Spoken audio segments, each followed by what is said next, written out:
This is the Kitchen Sink WP Podcast, episode 400. I program my home computer. We have a server crash. 404 error.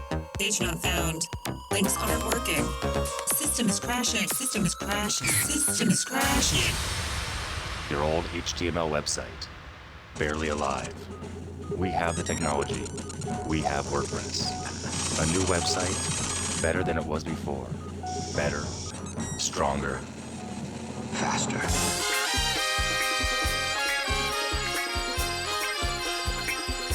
We have the technology. The technology. Why, hello everybody, this is Adam Silver, the host of the Kitchen Sink WP podcast. Thanks for being here. Let's get started. All right, upcoming events, kind of excited about today. No WordCamps, unfortunately, but my friend reached out, Seth Allen reached out. They're looking for a senior React engineer at the company he works for over at Mediavine. Once again, it's a remote position, senior React engineer. Engineer will contribute to an exciting new WordPress theme framework alongside the team of seasoned engineers, the passion for code, quality, and work, fun, culture, etc. There's a link in the show notes. It's a great company. Seth is an awesome guy, so that's why I just wanted to make sure that you all knew that. So if you're looking for a position or a job, check that out. All right, moving on, segment one, in the news, a couple things here to talk about. First and foremost, Pods 2.8 was released. We use Pods all the time over at the agency for our custom post types with Beaver Builder. I like it a lot. So many new things. I may have to actually do an updated review. I think I did a review on it a few years ago. I'll have to go back and double check. A couple of things to mention here, though. There are some new minimum required things. For example, minimum required WordPress is 5.5 and above. Before it was 4.5. New PHP 5.6 is required versus 5.3. And you should just go to 7.4 because it's way faster, as I did an episode about PHP a long time ago as well. And a new version of MySQL is 5.5. It was 5.1. So if you don't update those things first, you're going to break things, just FYI. There's a long list of feature releases of like what's the key elements there. A couple things like field groups, better performance. It's way faster, actually. A new pod editor, new field types for heading HTML, new pod blocks. Really, really neat stuff here. So check it out for sure. So apparently it's 6 years and 2,700 commits, making this a new version, still free, etc. So, all right, there's that. And what else is in the news, if I have it here? Oh, yeah, also, WordPress 5.9 Go No Go is a go, meaning that what was proposed will be moving forward. There's a link of the meeting notes and the transcripts in the show notes. Pretty cool how they recorded all of it. So if you want to see what's going to be in 5.9, check that out there as well. If I'm not mistaken, that's going to be December. What's the date of the release? I think it's like December 14th. I forget off the top of my head. So it's not even that far away, like 6 weeks away. So check that out. All right. I think that's it for the news. Yes, that is it for the news. Moving on to segment 2 for episode 400. I have an interview for you, a special interview. Take a listen to this and we'll come back after. Who is it with? Well, it is with the executive director of the WordPress project, Josepha Haden Chomphosy. She's awesome. She's a good friend, and she agreed to be on episode 400. So take a listen. We'll come back with the tip and tool of the week. All right, here she is. This week, I am joined by Josepha Haden Chomphosy. Josepha is a digital literacy advocate, a community builder, the WordPress executive director. She also claims to be bad at writing recipes, but great at cooking the food. Welcome to the Kitchen Sink WP podcast, Josepha. Hello, thanks for having me. Of course. So I always start out by telling the audience how I may know the guest, if I do know the guest. In this case, we know each other fairly well. Yes. How we've met many times in person. I don't remember the first time. I know it was before WordCamp Chicago 2016, and that WordCamp stands out to me only for the main reason is we had come up with a way of greeting where we covered all the bases. Yes, I tell people about this all the time. Me too. Yeah, and for those who can't see us on camera, because this will not be anywhere in video form, but right. We have microphones in our face. But it's that you put your right arm up in the air and your left hand down, and that way you can go to the handshake, the high five, or the hug. That's right. Right. I'll diagram it in some other form sometime. Perfect. But I don't know where we met first. Probably at some other WordCamp. It's very likely, yeah. US or online. But I do know the first time I heard your name, because I think at the time we both applied for the same job. which you got. We'll come back to that maybe a little later. I'm not bitter. I'm not bitter. It's okay. It's all good. Anyway, so for those who don't know you, who are you? How did you get into WordPress? How did you get here? Yeah. So I am currently the executive director of the WordPress project. And for what it's worth, I also lead the open source group at Automatic. So the company that kind of does the backing, infrastructural backing of the WordPress project. I lead our open source division there. That's about 100 people. But the way that I got into this is actually through my mom. My mom introduced me to WordPress, and people frequently get that backwards because they're like, the younger ones introduce the older ones. And that's not what happened at all.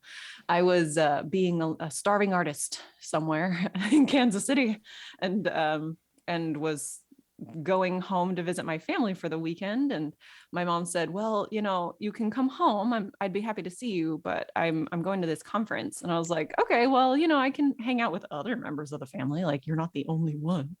That's awesome. And she was like, well, I have an extra ticket if you want to come. And I was like, yeah, that sounds like fun. I would go to a conference. I am one of the few people in the world probably who's like, cool, conferences sound fun. I'm with you. Yeah. Yeah, but I am. And it was WordCamp Fayetteville there in Arkansas. And I remember going to it. It was like 2009 or something. I think it's 2009. And I was like, this is the coolest thing. Like, surely people are going to use this WordPress thing in the future, right? Like, this should be a thing we should learn. And then we did. Wow. Yeah. Wow. I didn't know there was one in Arkansas. I didn't know there was a WordCamp back then. Is there still one there? Well, I mean, nothing right now, obviously, but Right. When's the last time they actually had a camp? Do you know, off the top of your head? Oh gosh. The last time they had a camp, I made Aaron Campbell go, and then I wasn't there. It was very embarrassing. I was like in Boston, but I want to say it was 2019 was their last one, maybe. Okay. Yeah. Cool. All right. Wow. I had no idea that's how you got involved. Yeah. Yeah. I mean, cool, I think right? it is cool. I think your mom also forced you to write a lot as well, correct? Yes, that's right. On the blog. Yeah. When I was headed to college, she had identified for me that I was not necessarily a great communicator, which was definitely true. Cause like you're 17, 18, like no one knows how to do anything, but Right. we all think we do. Mm-hmm. And she said like, you should just write every day, because she is a teacher. And so she knows that there are like active ways to learn things and passive ways to learn things. And for communication, like writing it doesn't always feel like communication, but I see now as an adult that it is. And so that's kind of like a semi-passive, semi-active communication practice. And reading is a passive way to learn how to communicate better and how to write better. And so like, I wrote every day almost for about 4 years, and most of it's all public on my blog. Nobody goes back to read it, which is appropriate because like, when you're 19, you're kind of a jerk. And so I also probably am kind of a jerk in those posts. I read a chunk of it recently. Oh yeah, I did. There's a lot of bad language in there. I can't say what there was, but yes. yes. I was going to say, I don't want to bleep anything out on this show, but yeah. It was fascinating. I used to write a lot. I still write often, but I did 5 years of morning pages. Have you ever heard of The Artist's Way? Yeah, it's ringing a bell, but I wouldn't be able to like tell you what it is. It's a book by Julia Cameron.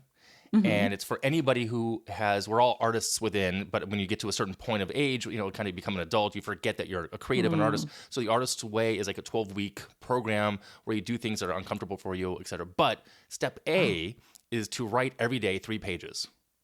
Wow. Long okay. form. So I did that every day for 5 years. And as a creative and as a past as a holder with a degree in theater performance, it was very beneficial for me. I mean, I wrote, so it's kind of like journaling in essence, but you do it first thing in the morning. You wake up, go to the bathroom, brush your teeth, and write. That way it's just done. And I did it every day. It became like the bane of my existence, but at the same token, there's a lot of great takeaways from it. You kind of get through the cruft of your brain. Yeah. And see what the highlight, what's really important to you kind of comes out. So anyway, yeah. Writing's strong. I mean, I still podcast more than I write, but that's just a different story. Anyway. I still write every day for what it's worth. Nice. Yeah. I I learned early on in my career trajectory with WordPress that like the work that I'm doing now was going to be really lonely, and it is very lonely. And I take about 30 minutes every morning for what I refer to as my morning mindfulness time, where I just kind of load into my brain everything that I need to get done for the day, all the people and where they are in the world, so that I can prioritize not only by like actual importance of the work, but also based on when they're likely to be almost awake or generally working. But then in that time frame, I also journal like my biggest worries for the project, the things that I'm struggling with personally as a leader, what I've learned recently about how to do this better. Because like there are very few people that you can talk to about this sort of thing. And so I write every single day, not always in public areas, but also like for people who watch my prolific amount of writing in public areas. Yeah. They're probably surprised that I also do that. But yeah, I take about 30 minutes every morning to get my mind right. Yeah.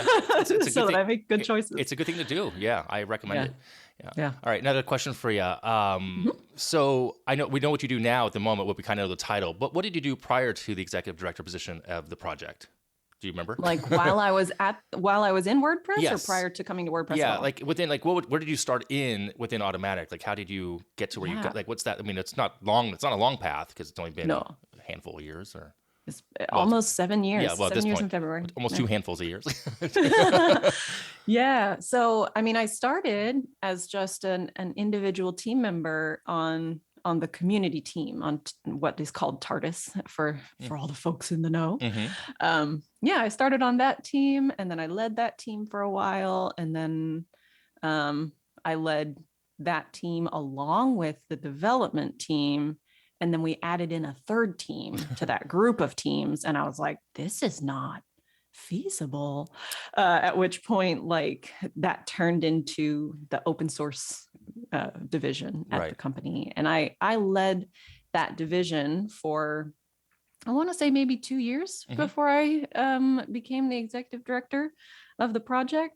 And so like I've been around doing this for quite a bit longer than it looked like I was doing it. Yeah. It's good to have the title because it makes it easier for other people to see like how to figure out what's happening and where it's happening and where information is flowing and needs to flow. But yeah, I've probably been doing it for about twice as long as I actually have been seen to be doing it. Right. No, that's the thing. I mean, I remember the role that you got, that community position.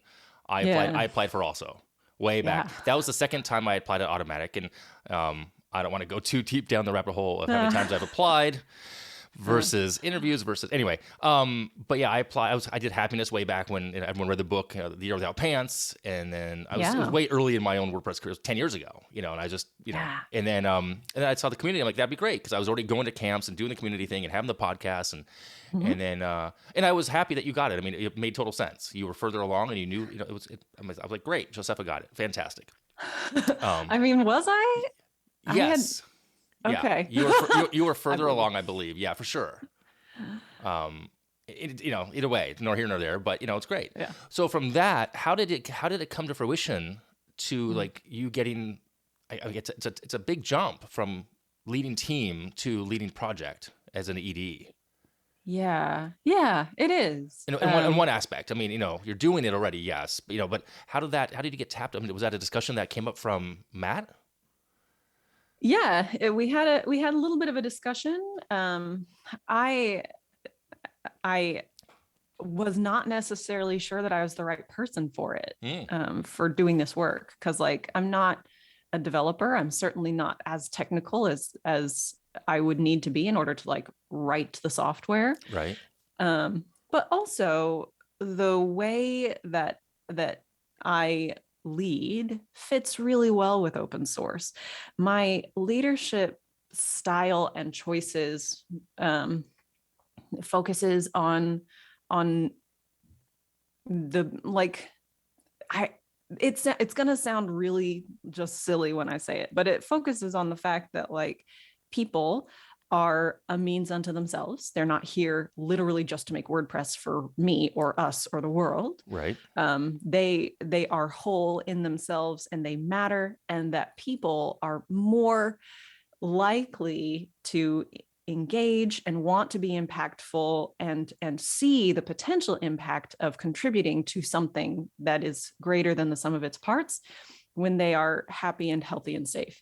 And so like the work that I do is fortunately possible to do at scale. And I had been doing leading of people and leading of groups at scale for a little bit prior to my joining this. And so it turns out that the executive director doesn't actually need to know how to write any code necessarily, just needs to know how to use a product and ask the right questions. And so, yeah, I wasn't sure that I was the right person. And some days, even now, I'm not sure that I'm the right person because like, it's a really big job and it's more than one person can do. There are a lot of people that help me get it done.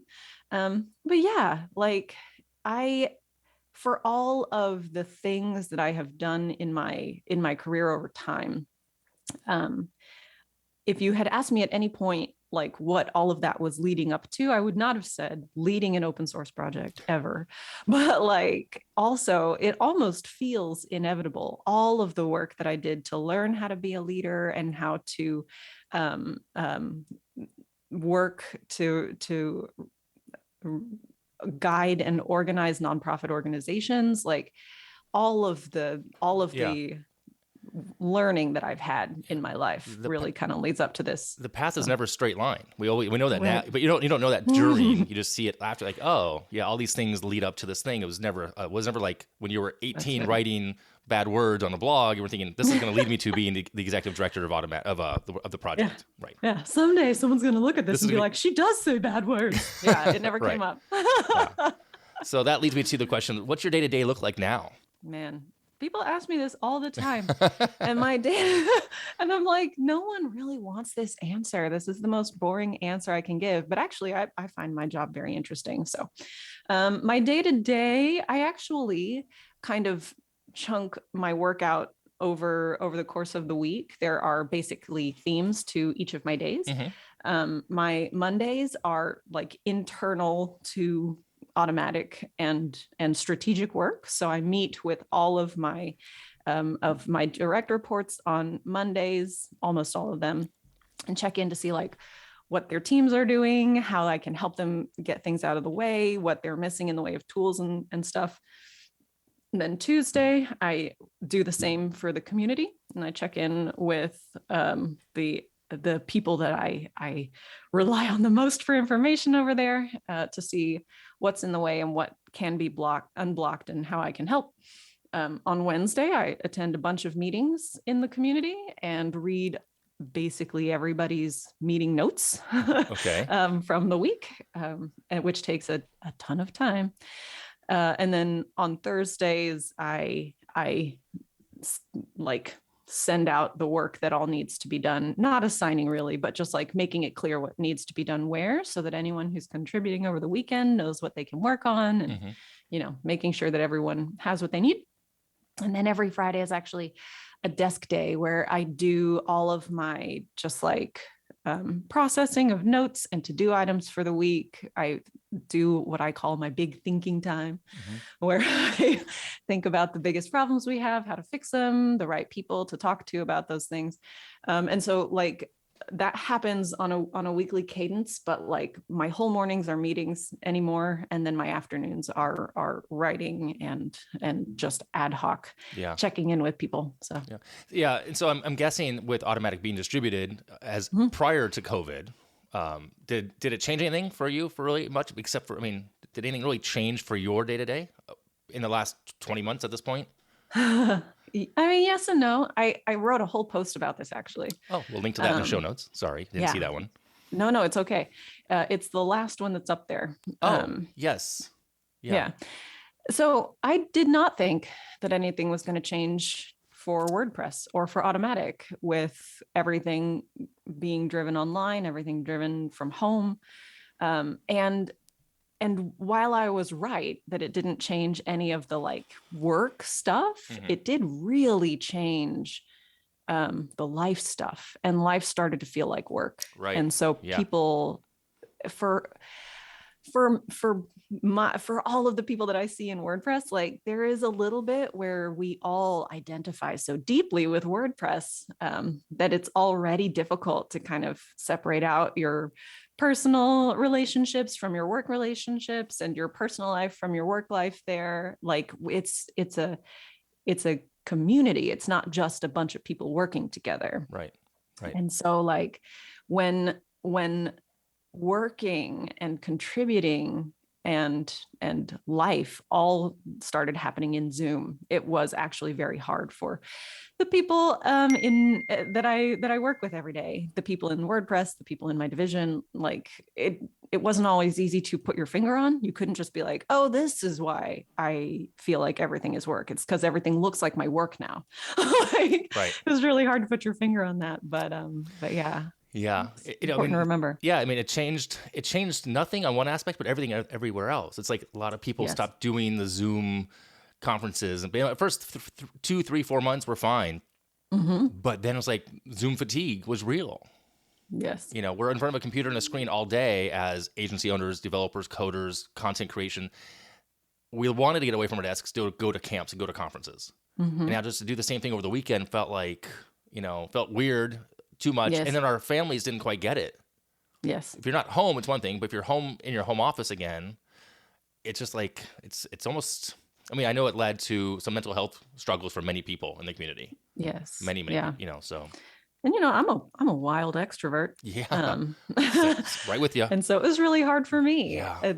And I also know that at some point people were like, stop talking about how hard COVID is for everyone, Josepha. And I'm like, yeah, I get it. I also would love to be able to stop saying that this is hard, but like there is an extent to which maybe not normalizing the struggles that we're having, but like not associating shame with basic experiences that all of us are having. Right.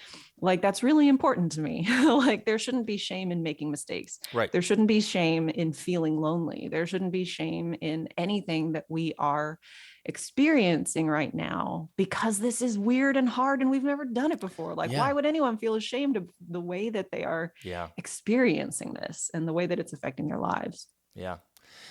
It's just a weird days in so many ways. It's weird days is what I always say, and then I also try to say this too shall pass. And I always say, I think, because, I used to say that with my kids were little and they would cry all night, but now it's like, I don't know, will this pass? So. Yeah. You gotta think it will. Yeah, you have to be optimistic. I'm a perpetual optimist and a lover of I don't know. I guess I like interaction. I miss that. Yes. So I want to ask you a question. Moving on to the future of WordPress as we are coming up against the end of this year, version 5.9. Yay! See, that's interesting. Full site editing. My role in the community, if you will, people come to me a lot with questions like, "What do you know? What do you think about these things that happen? Acquisitions happening, all that kind of thing." And 5.9 is the current topic of the week, especially now that we just had lockdown of tools or what's going to come out with it. So obviously my first question was, you're all for it. Yes. And you are clearly 5.9. Yes. As with full site editing, are you concerned, people ask me about any fallout with page builders and that part of the community in the space? And as far as growing, agencies who use these other tools, is that going to just, in the Apple ecosystem, that was called Sherlocking, when Apple would build something into it. So are you concerned of that? Does it worry you from those business perspectives, or 5.9 in general, people for or against, any insights?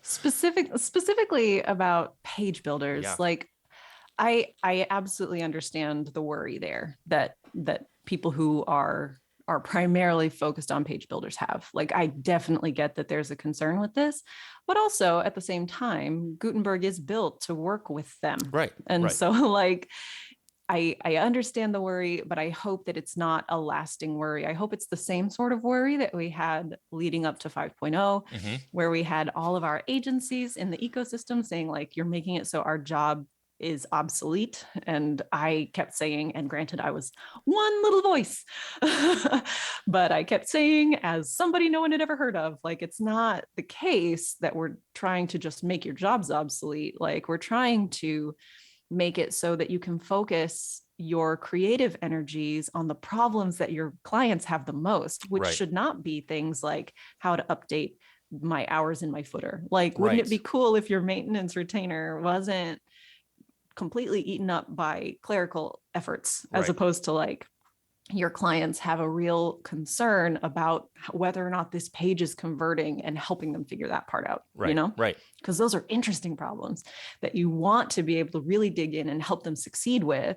And like, yes, having your hours correct are also an important thing, but like, it should not be as hard as it is to make those changes. And it shouldn't have to take an actual developer to make those changes either. That's why people will update their hours and things on Facebook and Google and everywhere else, and just like have only static content on a website. Right. And it would be excellent for, I think, all of the entrepreneurs in the world and small businesses in the world to be able to just do that in a space where they can be assured that they own their own content and own their own voice and brand and all of that. Right. So, I mean, I think people forget WordPress has gone through many a cycle in these 16 years. Is it 18 years? 18 years. 18. Yeah. We're so old. Right. You can vote. Yeah. So, but it's gone through, I mean, it started off really simple. It was a blogging platform. It was the simple 5-minute install, and that still exists. But it was simple. It was easy, hard. It's gone a couple times of these ups and downs.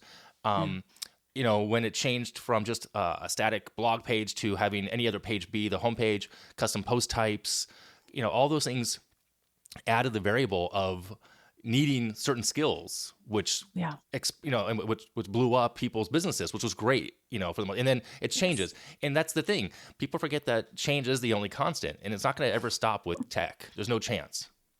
That's right. You know, and so I mean, and I in the from the community side of things, from like the WordPress community side of things, the one thing that is true for WordPress is that they, as a community, as an organism, can really weather changes exceptionally well because they're so connected to one another in so many ways.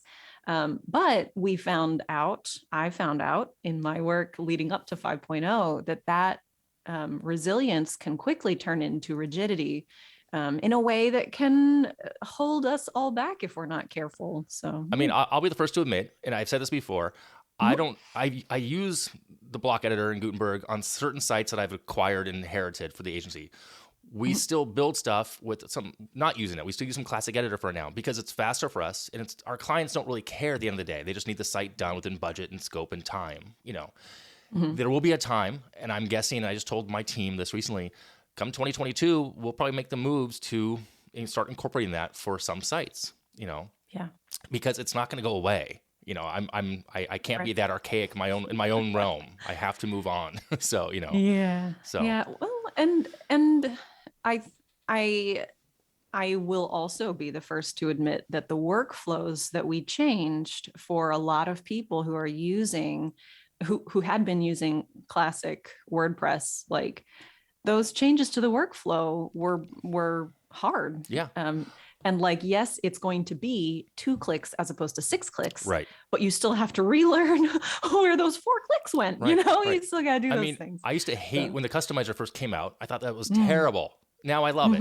You know, I mean, I also, do you remember? I mean, there used to be a pain to arrange navigation. Yeah. Now drag and drop. I mean, just you forget. It was hard. It's easy. It goes through a cycle. So yeah.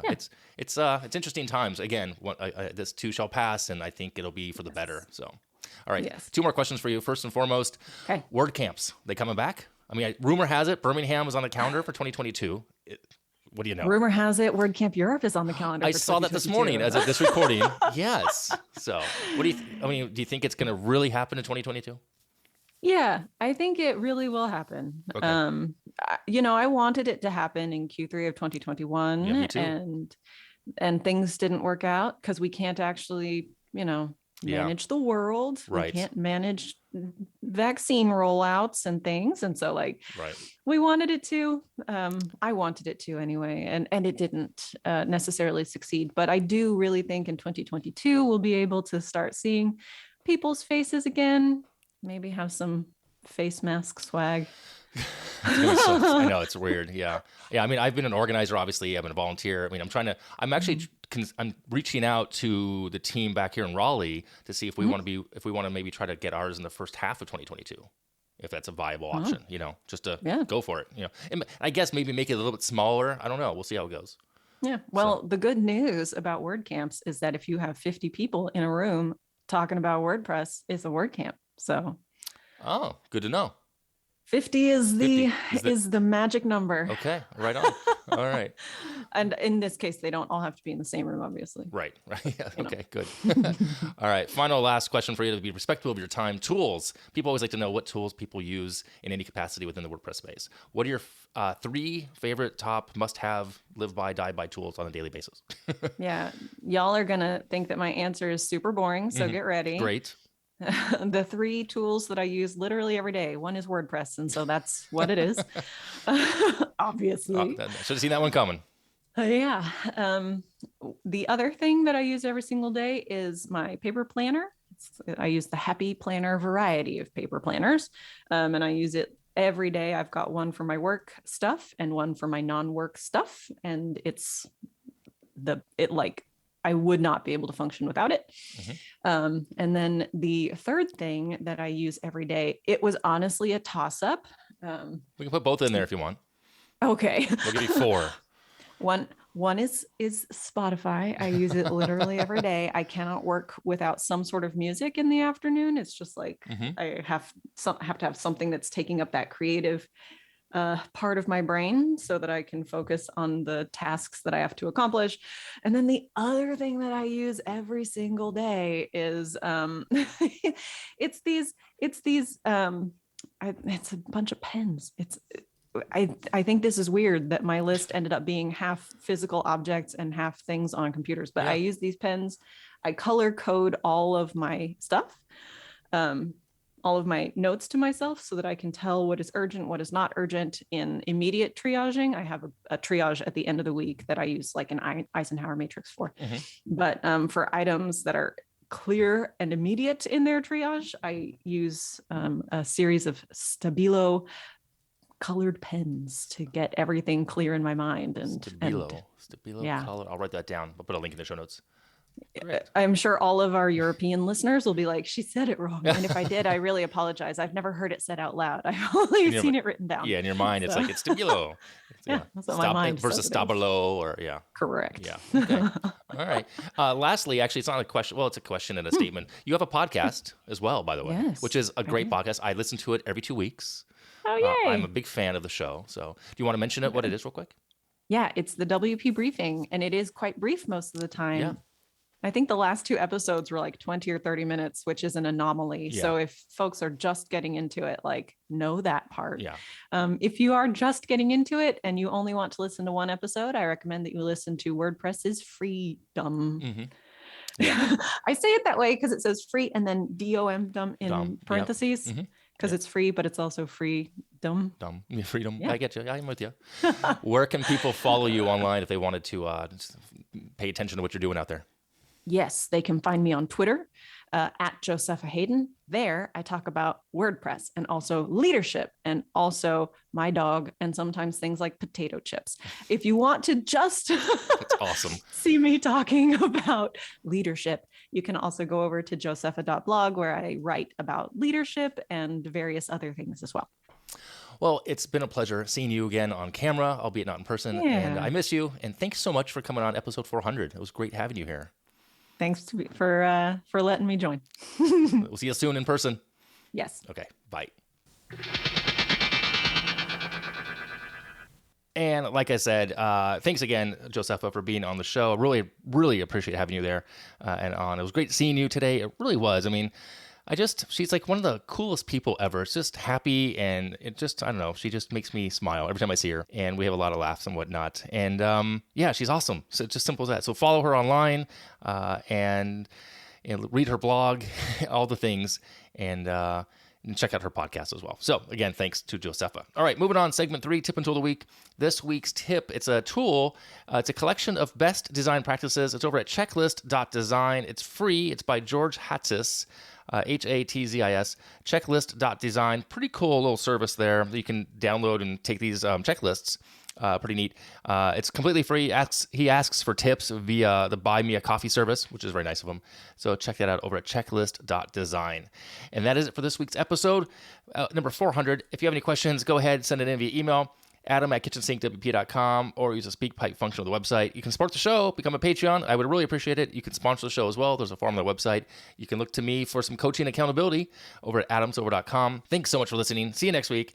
Now go out and do some awesome things with WordPress. All right? Bye-bye.